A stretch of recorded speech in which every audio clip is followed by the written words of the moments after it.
There are places on this planet where the earth itself seems to remember, where stone and sediment hold shadows of moments so vast, so strange, that even now, millions of years removed, they resist easy telling. Deep in a desert, beneath layers of wind-scoured rock and compacted time, something was found. Not treasure in the conventional sense, not gold or jewels, but evidence. Evidence of a presence so overwhelming that its very bones seem to argue with the silence around them. What does it mean to rule? Not in the human sense, not with laws or councils or declarations, but in the older, rawer sense. To move through a world and have that world respond. To shape ecosystems by the mere fact of existing. The remains discovered in the Argentine plains suggest exactly this kind of dominance. Vertebrae massive enough to dwarf those of creatures we once thought unsurpassable. Jaws articulated in death, still lined with teeth longer than a grown hand. And strangest of all, the faint, ghostly traces of what might have been skin, impressions left in the matrix of stone, as if the earth itself wanted to remember texture, contour, the boundary between being and not being. Early measurements are careful, hedged with the language of approximation that scientists use when confronting the improbable. 15 meters in length, perhaps more. Muscle attachment points that suggest forces we struggle to model, power that reshapes our understanding of what flesh and bone could achieve in that vanished world. This was not a creature that merely survived. This was something that commanded. But it's not the size alone that unsettles. Size, after all, is a question of degree. What truly disturbs researchers, what keeps them returning to the site with furrowed brows and cameras and careful brushes, is the arrangement. The smaller bones scattered around the central skeleton don't lie in the random scatter you'd expect from a floodplain or a riverbed's violence. They form patterns, concentric rings, some have suggested. Others see only coincidence, the human tendency to find order in chaos. But the fact remains, smaller carnivores, herbivores too, their remains clustered as if drawn toward a center that no longer held life, but still held. What? Danger? The memory of it? Imagine being there. Not as a scientist with tools and theories, but in the moment those smaller creatures approached. Was this a feeding frenzy over a fallen giant? Or did something else happen? Something that fossilization has obscured, or perhaps eerily preserved.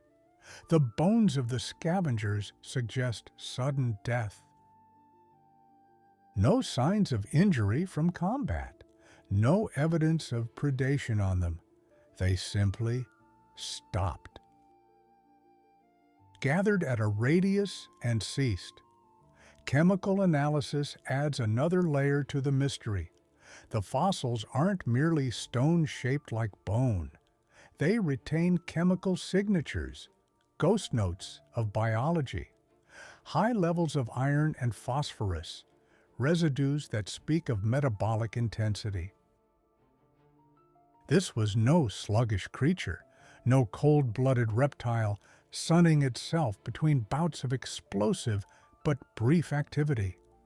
The numbers suggest something burning hotter, living faster.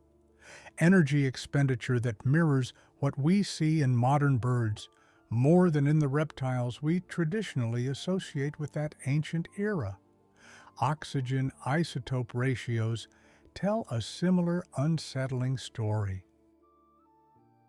The ratios preserved in the bone structure indicate thermoregulation, internal heat generation, and maintenance. Warm-blooded, perhaps, though scientists debate the terminology. Endothermic is the safer word, the more cautious descriptor. But what it means is this: a creature that didn't depend on the sun, that carried its own furnace, that could hunt in dawn or dusk, or through the cool of ancient nights. The implications cascade outward: active predation, extended pursuit, intelligence, perhaps, of a sort we're only beginning to acknowledge. And yet, for all its apparent dominance, this thing died. That much is certain. The question is how, and why, and what it means. The sediment layers tell their own story, written in the language of catastrophe. Volcanic ash mixed with flood deposits, evidence of water moving fast and carrying everything before it. Trees, soil, living things, all churned into the kind of chaos that fossilization rarely captures cleanly. The timeline is rough, built on radiometric dating and stratigraphic correlation, but it points toward a specific window of time when the world convulsed. Volcanic activity somewhere, perhaps far away, perhaps heartbreakingly close, triggering cascades of secondary disasters. Did the flood kill it? The size argues against such simple explanations. Something that massive, that powerful, surely could have reached high ground, could have outlasted a surge, unless it was already weakened, unless something else had already begun. Here we enter speculation, but speculation grounded in the fossil record's broader testimony. Around this same period, across multiple continents, paleontologists have documented shifts in the ecological fabric. Species vanishing not with dramatic suddenness, but with a gradual dimming. Food chains disrupted, climate patterns altered by volcanic forcing, ash in the atmosphere, temperatures dropping, plant life struggling through seasons of diminished sunlight. And extinction, perhaps, not yet in full flower, but already beginning to whisper through the world's interconnected systems. Could this ruler have been starving? The bone structure shows no obvious signs of malnutrition, but that proves little. A creature of such size would require staggering amounts of food. If the herbivores began to decline, the carnivores would follow. First, the smaller predators, outcompeted and desperate. And then, eventually, even the apex, the untouchable, made suddenly, terribly vulnerable. Or perhaps the cause was stranger still. Some researchers have suggested disease. Fossilized pathogens are vanishingly rare, almost impossible to detect, but the concentric arrangement of dead scavengers raises dark possibilities. What if the carcass itself was toxic? What if whatever killed this creature remained active in its tissues, lethal to anything that fed on it? Modern examples exist. Whales that beach and become poison vectors, their decomposing bodies hazardous with concentrated toxins. Could something similar have occurred here, in a world we barely understand? The debates at conferences grow heated. Paleontologists trained in biomechanics square off against those specializing in paleoecology. Data sets are compared, methodologies questioned.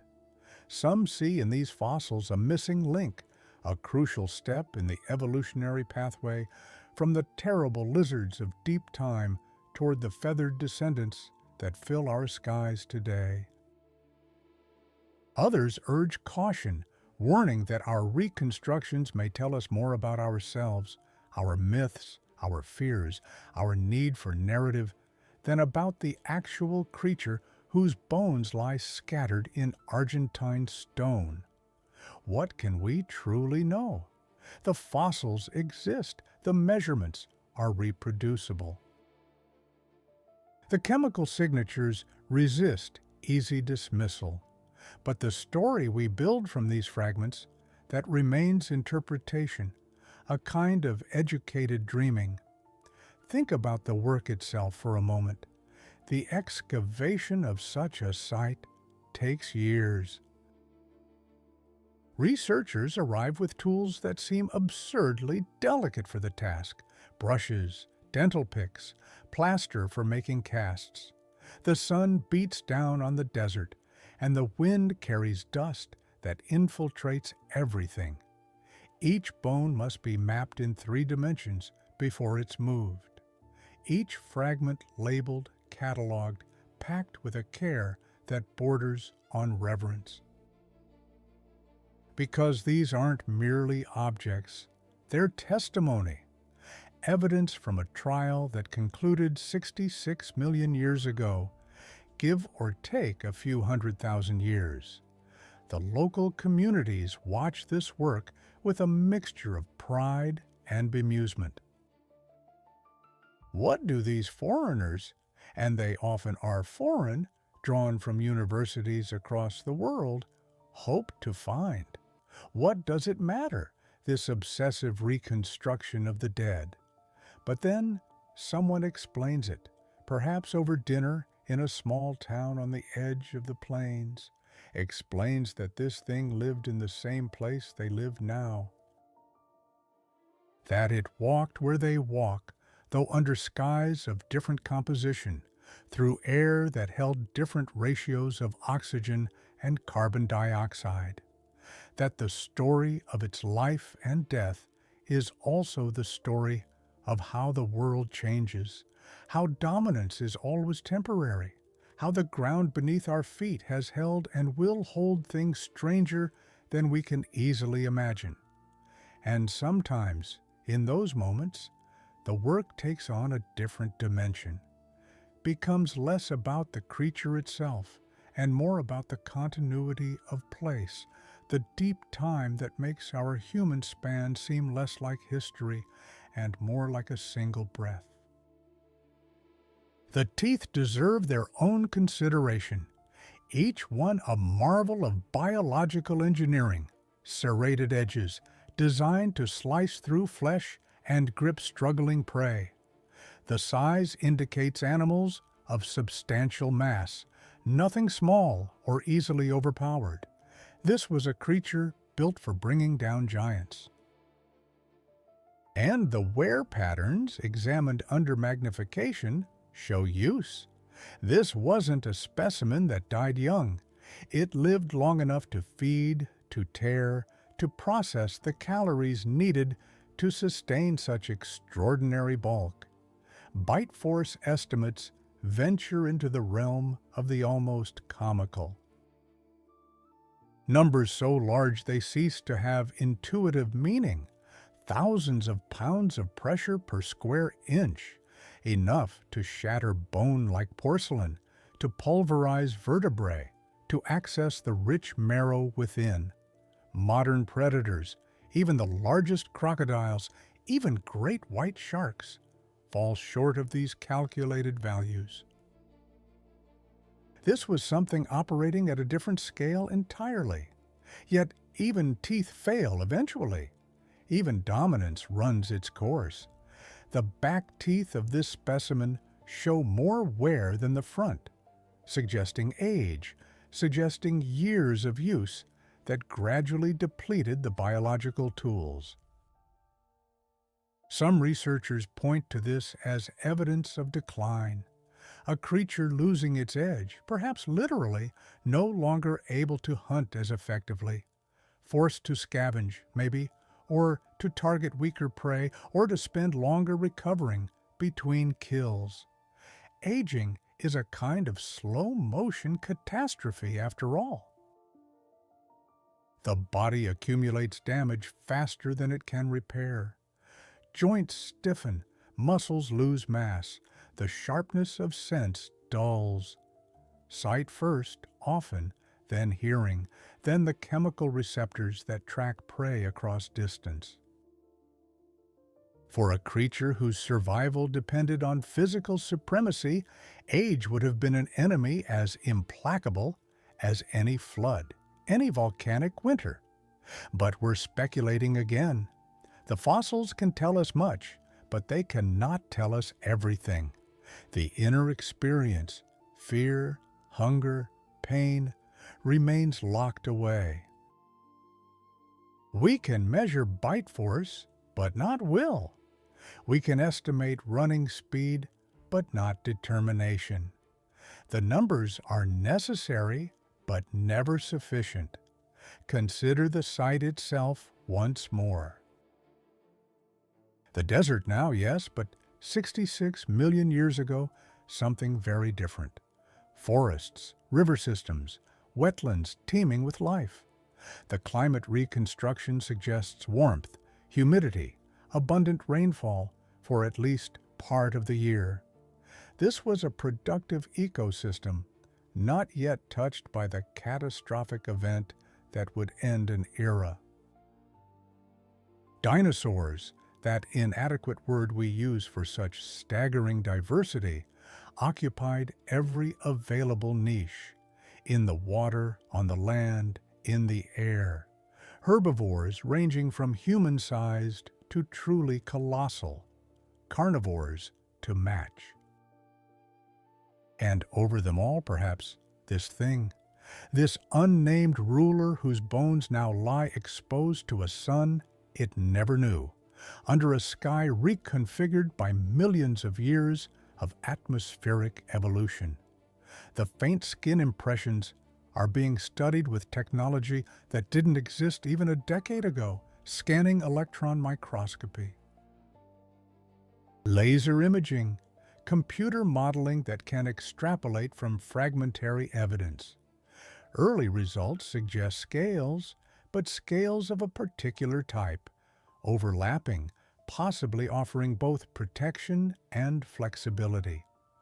There are hints of structures that some interpret as proto-feathers, though others dismiss this as wishful thinking, projection of what we want to see rather than what is demonstrably there.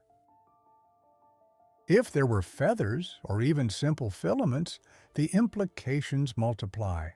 Insulation would suggest endothermy, almost certainly. Display structures would indicate social behavior, possibly complex hierarchies, mating rituals, communication. The creature would shift in our imagination from solitary engine of destruction to something more nuanced, a being with social context, with relationships, perhaps even with something approaching culture, if we dare use that word for non-human intelligence. But again, the evidence is fragmentary. The impressions are faint, the interpretations contested. Science at this frontier is less about certainty and more about building the most robust provisional understanding possible given the available data. Meanwhile, other teams work on different aspects. Paleobotanists examine fossilized plant material from the same layers, trying to reconstruct the flora that would have fed the herbivores that would have fed this creature. Palynologists study pollen, building pictures of seasonal variation, of droughts and floods, of environmental pressures that would have shaped behavior and survival. Geochemists analyze sediments for trace elements that might indicate volcanic activity, ocean chemistry, atmospheric composition. The work is collaborative, necessarily so. No single researcher can master all the subdisciplines required. And so the picture emerges slowly, fitfully, through conferences and papers and heated email exchanges. A jigsaw puzzle assembled by committee, with many pieces still missing and others perhaps placed incorrectly. What did it sound like? The question seems absurd. How could we possibly know? But researchers have attempted answers. Based on skull structure, sinus cavities, reconstructed vocal apparatus, they've built models. Run computer simulations, generated sound files that may approximate the calls this thing produced. The results are unsettling. Deep frequencies, subsonic rumbles that would have traveled vast distances that you might feel in your chest before you heard them, if you could hear them at all. Warnings, perhaps, territorial claims, or communication with others of its kind, assuming it was social, assuming it wasn't a solitary wanderer through a world that could barely contain it. Play those reconstructed sounds in a lecture hall, and people shift uncomfortably. There's something primal in the response, something that bypasses the intellect and speaks to older parts of the brain. Fear, yes, but also awe. The recognition of power, of presence, of something vastly other. And yet, even power on this scale proved insufficient. The fossils are death, after all, testimony to endings. Examine the site photos again. The central skeleton lies partly articulated, some bones in rough anatomical position, others scattered by post-mortem processes we can only partly reconstruct. Scavengers, surely. Water flow, the gradual collapse of soft tissues that once held everything together. Around it, in that disputed pattern, the smaller remains. Some identified to species, others too fragmentary. A carnivore roughly the size of a modern bear. Several herbivores, juveniles perhaps, easier targets. And scattered among them, coprolites, fossilized feces, that chemical analysis has linked to multiple species. Evidence of feeding, of presence, of a gathering that ended badly. The timeline of death is impossible to pin down precisely. Did the large creature die first, and the others converge over hours, days? Or was there some event, the flood perhaps, that caught them all simultaneously? The taphonomy, the study of how organisms decay and fossilize, offers clues but not conclusions. Bones show some weathering, suggesting exposure before burial, but not extensive weathering, perhaps weeks, not years. A relatively quick burial, then, which would help explain the preservation quality. Flooding seems increasingly likely as the primary burial mechanism. The sediment matrix shows the telltale signs: graded bedding, chaotic inclusion of materials from multiple sources, a catastrophic event, water moving with such violence that it transported massive bones, jumbled them with smaller remains, buried everything under meters of mud and debris. And then, in the aftermath, the long quiet of fossilization, minerals seeping into bone, replacing organic material molecule by molecule, turning flesh to stone across timescales that dwarf human civilization. What did the world look like when the waters receded? Empty, perhaps. The forest damaged or destroyed. Survivors scattered, traumatized in whatever way their nervous systems allowed. And In the place where a ruler had fallen, only mud, drying slowly under an indifferent sun. But life returns. It always does, given time. New growth from surviving seeds. Herbivores venturing back as vegetation recovers. Predators following the herbivores. The wound scabs over. The ecosystem begins to rebuild, though perhaps changed, perhaps missing key species that won't be replaced, that will leave holes in the web of interactions. Did the death of this particular creature matter to the ecosystem's recovery? It seems almost narcissistic to think so. One individual, even a spectacular one, in a world so vast. And yet, apex predators do regulate populations, prevent overgrazing, shape the behavior of prey species in ways that cascade through entire environments.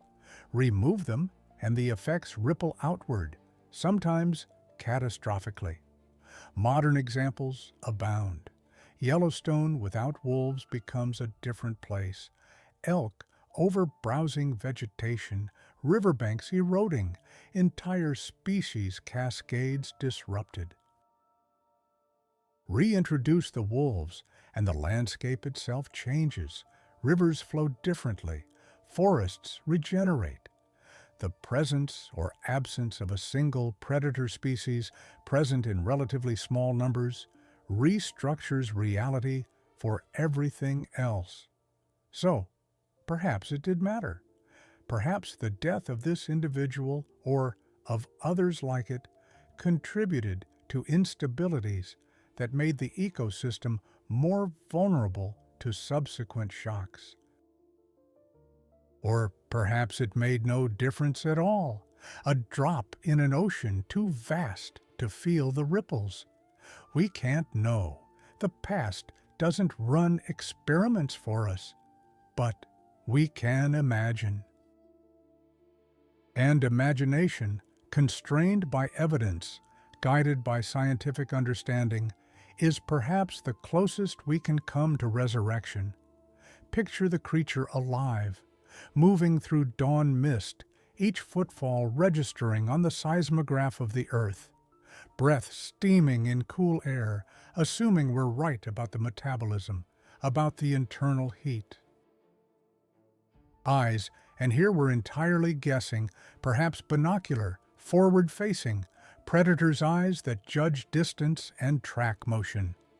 The world rendered in whatever colors dinosaur vision encompassed, possibly more than we see, possibly less, almost certainly different. It sees prey.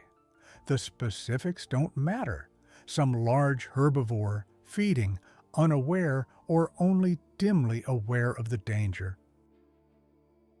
The approach would have been studied, patient perhaps, or explosive if surprise were possible. The moment of contact, violence on a scale that's difficult to conceptualize. Tons of mass in motion, teeth finding purchase. Struggles that shake the ground. And then the meal, the hours of feeding required to fuel such vast metabolic demand. This happened, not with the specific details our imagination supplies, but something like it. The wear on those teeth attests to it. The chemical evidence of high metabolism demands it. This was a living thing, and living things must eat. And perhaps in that life, there were moments of something else. Rest after feeding, the vast body at ease. Interactions with others of its kind, if such occurred. Territoriality, or mating, or care for young, if such care existed. The experience of seasons, of rain and drought, of abundance and scarcity, injury and healing. The slow accumulation of scars, of experience, of whatever passes for wisdom in a brain we'll never fully understand. A life, in other words, not a monster. That word implies intention toward evil, implies moral categories that don't apply. Just a creature superbly adapted to its moment, filling its role in the intricate clockwork of ecology. Until the moment ended, the debate over warm versus cold blood continues to generate more heat than light, if you'll forgive the pun. Traditional views held all dinosaurs as cold-blooded, dependent on external heat sources, sluggish in cool weather. This view has been eroding for decades, attacked from multiple angles. Bone histology, the study of bone microstructure, shows growth patterns inconsistent with cold-blooded metabolism. Predator-to-prey ratios in fossilized ecosystems suggest energy throughputs more typical of warm-blooded systems. And now, chemical evidence like the oxygen isotopes piles on, adding weight to the revisionist position. But the debate resists simple resolution. Metabolism likely existed on a spectrum, as it does today. Modern reptiles show surprisingly sophisticated thermoregulation, basking, shade-seeking, adjusting blood flow to conserve or shed heat. Some scientists propose mesothermy, an intermediate state, warmer than reptiles but cooler than mammals, perhaps more efficient for creatures of such extreme size. The truth, as always, is probably more complex than our categories allow. This creature was what it was, not what we want to label it. The labels are for our convenience, our need to classify and compare. The actual organism exceeded any simple description, and perhaps that's the point. Perhaps the real lesson here isn't about the specific details, whether it was warm-blooded or not, whether it died from flooding or disease or starvation, but about the limits of certainty, the humility required when confronting deep time. We are, all of us, guessing, educated guessing, constrained by evidence, but guessing nonetheless. The past is a foreign country, and the farther back we go, the less the landscape resembles anything we know. At 66 million years remove, we're not even on the same planet anymore. Not really. The continents have shifted. The climate has cycled through extremes. The very composition of the atmosphere has changed. And the organisms, the vast majority, have left no trace whatsoever, vanished so completely we don't even know to miss them. That we have these bones at all is miraculous. Fossilization is rare, preservation of this quality rarer still, discovery rarest of all. The chain of accidents required to bring these remains into human knowledge beggars belief. The right sediment, the right depth, the right geological processes to bring them back near the surface, the right erosion to expose them, the right person happening to be in the right place to notice, the right institutional support to fund excavation, the right technologies to analyze what was found. Break any link in that chain, and we'd never know. This creature would have lived and died and left no mark on human consciousness whatsoever. Dominance in life, oblivion in death.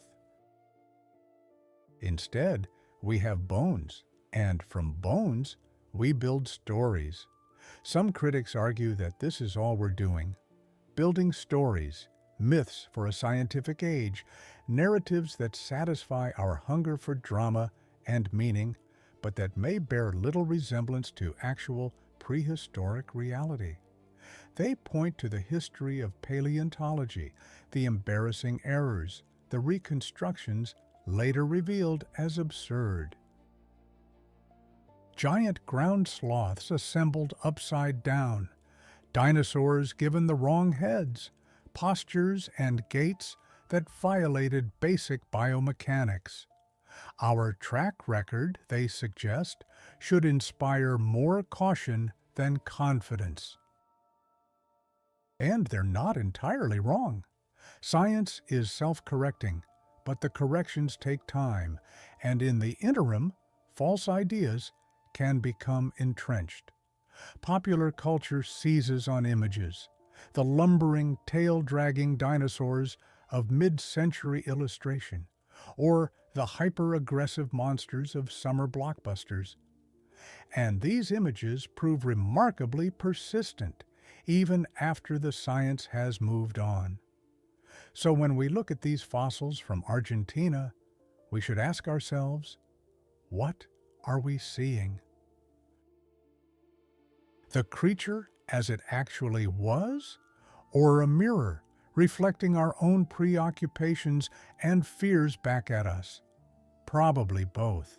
There's no escaping our human perspective, the cultural and cognitive frameworks we bring to interpretation.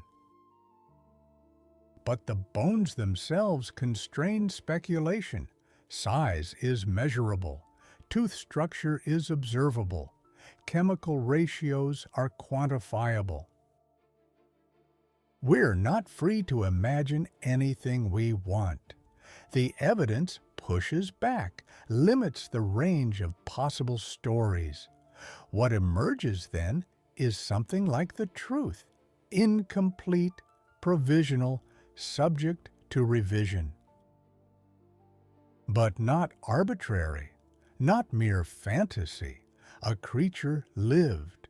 Its bones testify to size, strength, dietary preferences, metabolic intensity. The site suggests dominance, an apex position in a complex ecosystem. The surrounding evidence points to catastrophic environmental events, to stresses that may have contributed to death, and the broader context, the slowly gathering extinction, the volcanic disruptions, the climate instabilities, frames this individual death within a larger story of systemic collapse. Whether we want to call it a monster depends on perspective. To its prey, undoubtedly. To the scavengers that may have died trying to feed on its carcass, certainly.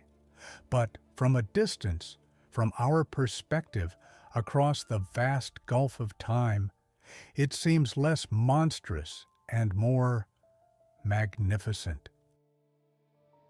Tragic, perhaps, a peak expression of what evolution in that particular moment and place could achieve, snuffed out by forces beyond its control or understanding. We might feel kinship in that, our own dominance, our own confidence in our place atop various hierarchies may be just as provisional, just as vulnerable to forces we don't yet recognize or understand. Climate change, asteroid impact, pandemic, ecosystem collapse. The mechanisms differ, but the underlying vulnerability remains constant. Dominance is temporary. The Earth abides, but individual species, individual civilizations are mayflies by comparison. Dark thoughts, perhaps, for a sunny excavation site. But the fossils encourage such reflection. They are, after all, monuments to endings. Let's return to the beginning, to that central question. What does it mean to rule? In human terms, we think of power structures, hierarchies maintained by force or consent, or some combination thereof. But the rule suggested by these fossils is different. Ecological dominance, the kind that comes from being supremely adapted to a particular set of environmental conditions. This creature didn't rule through laws or institutions. It ruled by being impossible to ignore, by shaping the behavior of every other organism in its ecosystem simply through its presence. Herbivores would have developed strategies to avoid it: migration patterns, herd behaviors, defensive adaptations. Smaller predators would have learned to stay clear, to avoid competition for resources with something so vastly more powerful. Plants might have evolved defenses against the herbivores, which in turn affected the whole food web.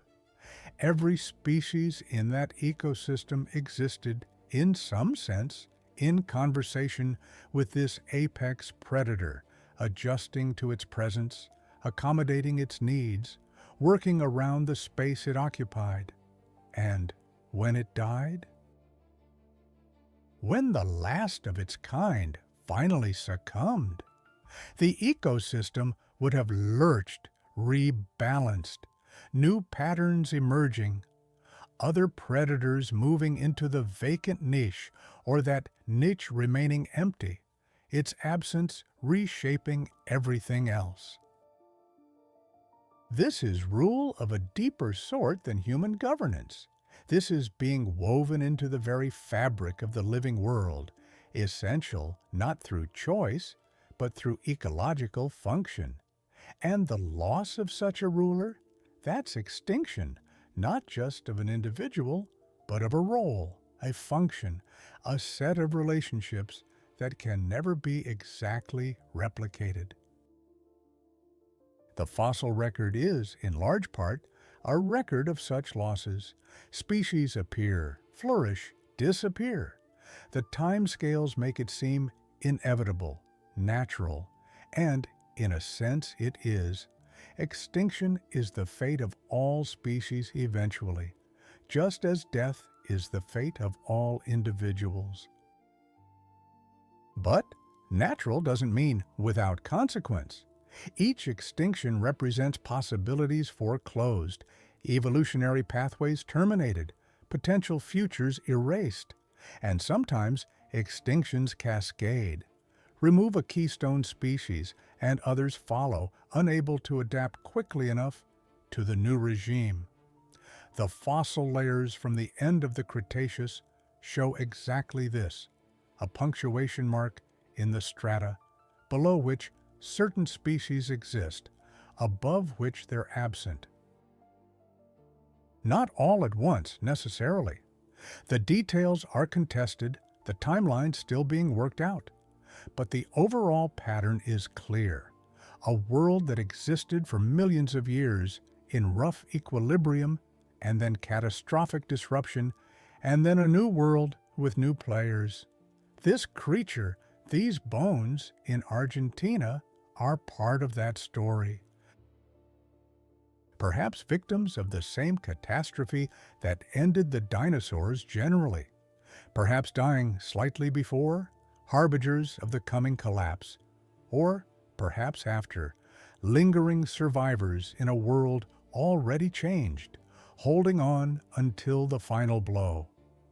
The dating is good, but not perfect. Radiometric methods give us ranges, not specific years.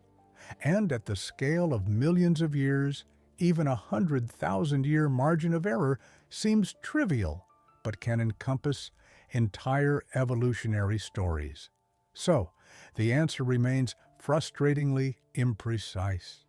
This thing died around the time the world was ending. Give or take. Whether it was among the first casualties or the last, we may never know for certain. What we do know is that it's gone, that its kind are gone, that the world that produced it is gone. And that we, standing in the ruins and sifting through the evidence, are trying to understand not just what was lost, but what it means that such things can be lost at all. The field of paleontology attracts a particular kind of person, those comfortable with ambiguity, with working at the edge of knowledge, with building castles of inference on foundations of fragmentary data. It requires patience. Excavations take years, analysis takes decades, and certainty may never arrive. It requires imagination carefully leashed by evidence, and it requires a tolerance for obsolescence, for the knowledge that today's carefully constructed hypothesis may be overturned by tomorrow's new discovery. The researchers working on this site know all of this. They photograph every angle, record every measurement, publish their findings in peer-reviewed journals where other experts will scrutinize every claim. They couch their language in qualifiers, may indicate, suggest the possibility, consistent with the hypothesis. They build statistical models and compare them to null hypotheses. They do everything that science demands. And still, in the quiet moments, they must wonder, what was it really like? What would it have been like to see this creature alive, to witness it in motion, to hear its call echoing across a vanished landscape? The bones can't answer such questions. They're data, not narrative. We supply the narrative, connecting dots that might connect differently under different interpretive frameworks. But the bones do speak in their way. They speak of size that pushes the boundaries of what terrestrial life can achieve. They speak of power, of metabolic intensity, of a life lived at the edge of what biology allows. They speak of death, sudden or gradual, and of burial, and of preservation, and of eventual discovery. And they speak, perhaps most eloquently, of time, the sheer span of it, the crushing weight of millions of years between their life and ours. Time enough for continents to drift, for mountains to rise and erode, for entire lineages to emerge and flourish and vanish. Time that makes our individual lives, our civilizations, seem like sparks struck from flint, brief flares of light and heat, and then darkness. It's humbling, this perspective, and necessary, perhaps. We need to be reminded that we're part of something larger, that the story didn't start with us and won't end with us.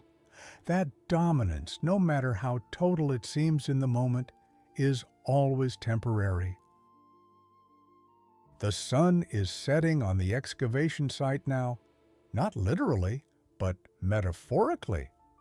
The major work is done, the bones carefully removed and transported to laboratories for further study. The site itself will be backfilled, protected, marked for future researchers who may bring new technologies, new questions. The desert will reclaim it, wind scouring the surface, erasing footprints, covering the exposed rock. And somewhere, in climate-controlled museum storage, in university laboratories, in digital reconstruction spinning on computer screens, the data persists. Measurements and photographs and chemical analyses, the foundation for papers and conferences and debates that will continue for years, decades perhaps. This is how knowledge accumulates, grain by grain, like sediment slowly compacting into stone. Each discovery adds a bit more resolution to our picture of the past. Each new technology allows us to extract information previously inaccessible.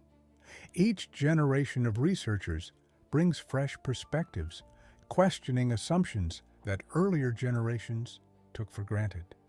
The creature itself is gone beyond recovery. We'll never know with certainty what color it was, how it sounded, what it felt. But we can know what its bones weigh, how its joints articulated, what it ate, roughly where it fit in the evolutionary tree. We can make reasonable inferences about metabolism, behavior, ecological role. We can place it in context, understand it as a product of specific environmental conditions and evolutionary pressures. And from all of this, we can construct a kind of memory. Imperfect, partial, but better than nothing. Better than allowing such extraordinary existence to vanish without trace, to be as if it never was. There's something defiant in paleontology, something that pushes back against entropy and forgetting. The universe tends toward disorder, toward the erasure of information. And here come humans with brushes and laptops and stubbornness, insisting that the past matters, that these bones mean something, that we will understand even if it takes centuries. It's a kind of monument building, though the monuments are made of knowledge rather than stone. We can't resurrect the dead, can't bring back what's lost. But we can remember, we can study, we can try to understand, and perhaps in understanding what happened to them, we gain insight into what might happen to us. The patterns repeat, after all, even if the details differ. Environmental stress, resource scarcity, catastrophic events. Populations declining, ecosystems destabilizing, dominance proving fragile. We're not dinosaurs, obviously. Our intelligence gives us options they lacked, the ability to anticipate and adapt in ways that purely biological evolution doesn't allow. But intelligence is no guarantee of survival. We can know what's coming and still fail to act. We can understand the dangers and still pursue short-term gains over long-term stability. The fossils warn us if we're willing to listen. They say nothing lasts. They say dominance is temporary. They say the world can change faster than you can adapt, and when it does, size and strength and all your accumulated advantages may prove worthless. Cheerful stuff, really, but also, perhaps, necessary. Hubris has consequences.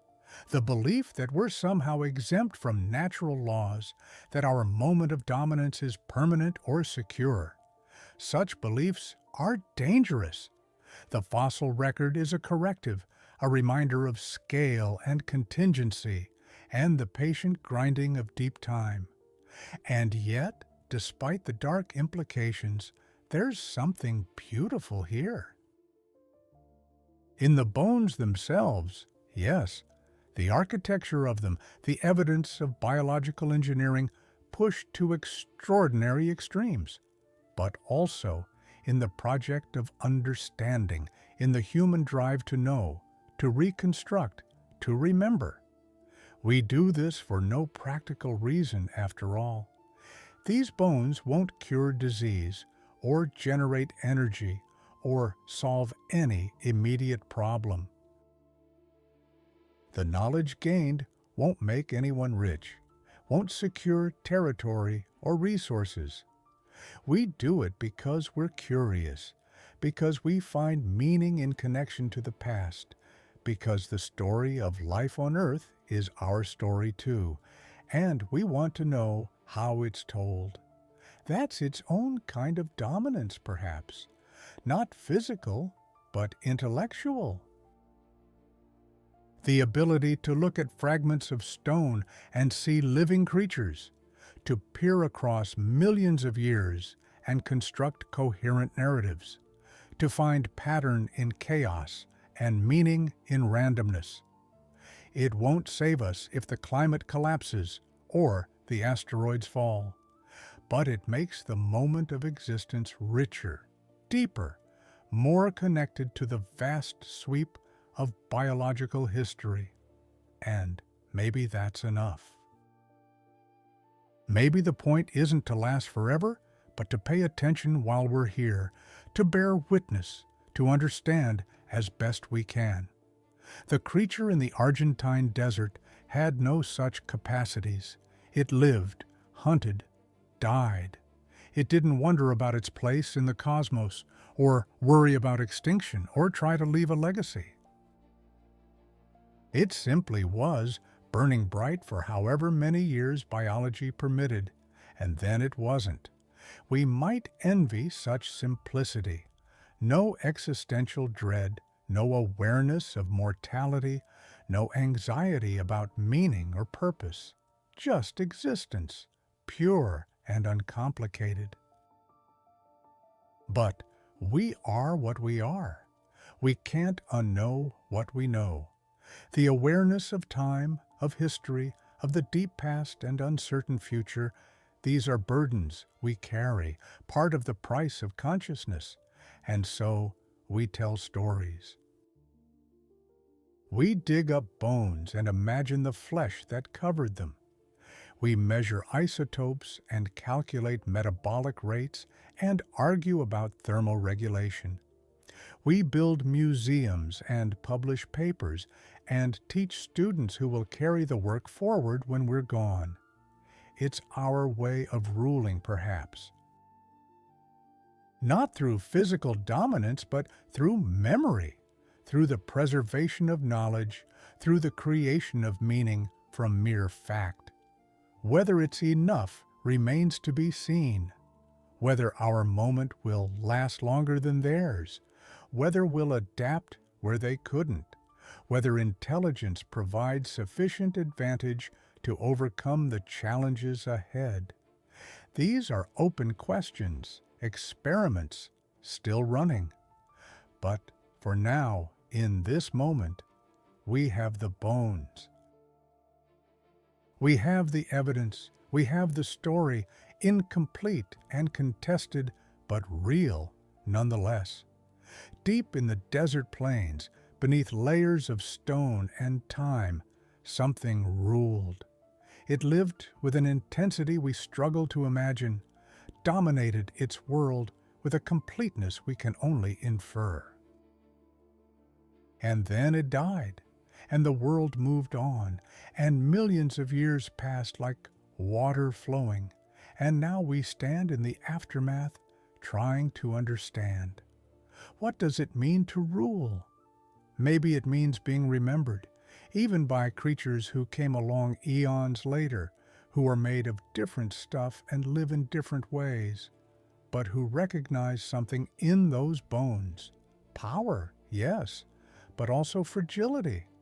Dominance, certainly, but also vulnerability. A monster, some call it. The word carrying connotations of evil, of threat, of otherness so extreme, it becomes frightening. But monsters are human constructs, projections of our fears onto the inhuman. This was no monster. This was a being perfectly adapted to its moment, filling a role that ecology demanded, living according to imperatives written in genes and body plan, and the ruthless mathematics of survival. That it seems monstrous to us says more about us than it. We're small, soft, vulnerable. Of course we'd fear such a creature. Of course we'd imagine it as threat rather than as fellow traveler through the strange journey of being alive. But seeing past that fear, recognizing the beauty in such extreme adaptation, the elegance of form following function, at the outer limits of biological possibility, that requires a shift in perspective, requires us to step outside our parochialism, our instinct to evaluate everything through the lens of threat or benefit to ourselves. The creature didn't exist for us or against us. It existed full stop, and in its existence, it was magnificent. The work continues. New papers are published citing the Argentine fossils, building on the foundation they provide. Doctoral students choose thesis topics related to the find: biomechanical modeling, comparative anatomy, paleoecological reconstruction. Museums prepare exhibits, commissioning artists to create life-sized sculptures, hoping to capture something of the presence these bones imply. And somewhere, perhaps, another fossil waits, weathering out of a cliff face, exposed by erosion, ready for the right person at the right time to notice and recognize its significance. The earth holds many secrets still, layers upon layers of buried history. We've sampled only the tiniest fraction, the uppermost skin of what's available. Each discovery rewrites what we thought we knew, pushes boundaries, challenges comfortable assumptions. This is how science works, how knowledge grows. Not through revelation, not through authority, but through careful accumulation of evidence, through testing and retesting, through the gradual approach toward truth, even if truth itself remains always slightly out of reach. The bones from Argentina are now part of that process. Evidence to be cited, data to be analyzed, a reference point for future discoveries. They'll appear in textbooks and documentaries. Students will study them. Children will stare at reconstructions in museums, will feel the same mix of fear and fascination that large predators have always inspired. And maybe, in some of those children, a spark will kindle.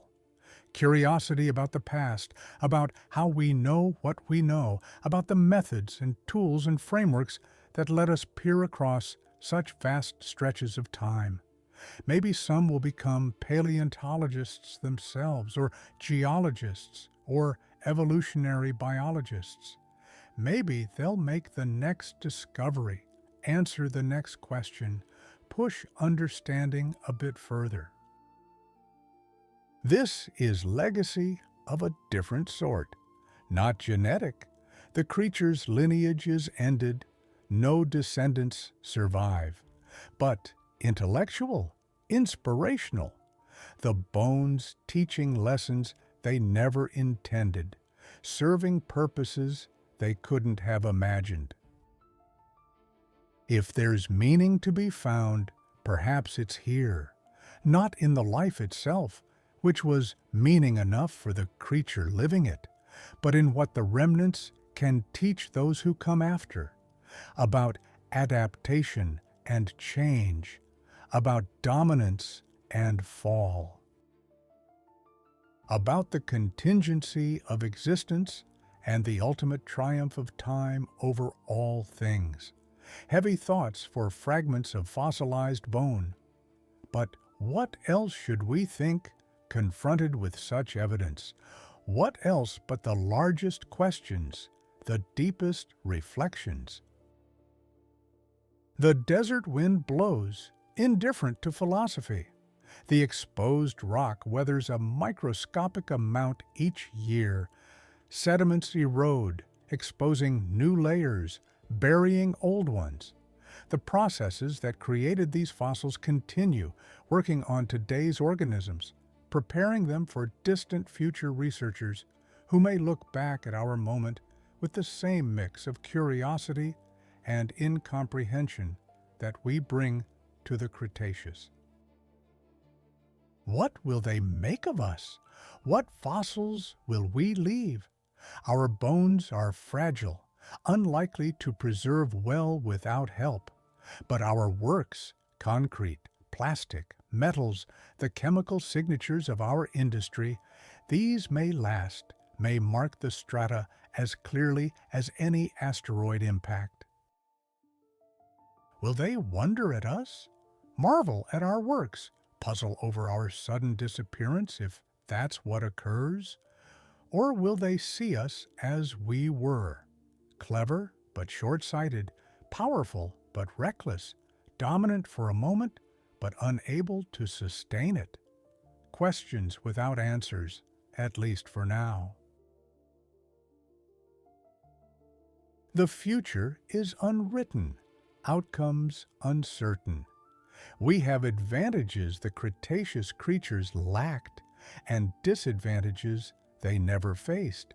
How it balances remains to be seen. But the bones remind us, nothing is guaranteed. Survival must be earned continually, adapted for, worked at. There is no arrival, no final victory. Only the ongoing struggle to match organism to environment, to adapt faster than conditions change, to maintain the delicate balance that allows life to persist. And when that balance fails, when adaptation proves insufficient, then comes the long fall, the slow or sudden extinction, the transition from dominant to extinct, from presence to absence, from being to memory. The fossils mark such transitions. They're tombstones, in a sense, but also testaments. They say, this existed. They say, this was possible. They say, life found a way for a time. And perhaps they say, pay attention, learn what you can, because dominance is fragile, and the world is patient, and time grinds everything to dust eventually. But not yet. Not today. Today the bones lie in laboratories, yielding their secrets slowly. Today researchers puzzle over isotope ratios and muscle attachment points. Today children press faces against museum glass, eyes wide with wonder. Today we remember, we study, we try to understand, and somewhere, perhaps, deep in sediments not yet exposed, another story waits. Another ruler of some vanished moment, another testimony to life's extravagant creativity and ultimate fragility. The earth keeps score, remembers what we forget, preserves what we'd lose. And we, briefly dominant, briefly curious, briefly aware, do our best to read what's written in stone, to ask, what ruled here? How did it live? Why did it fall? And through asking, to learn, not just about the past, but about the patterns that repeat, about rise and fall, about the temporary nature of all dominance, about the monster that once ruled the earth, and the silence that followed, and the slow, patient work of understanding what it means that such things were and are no more.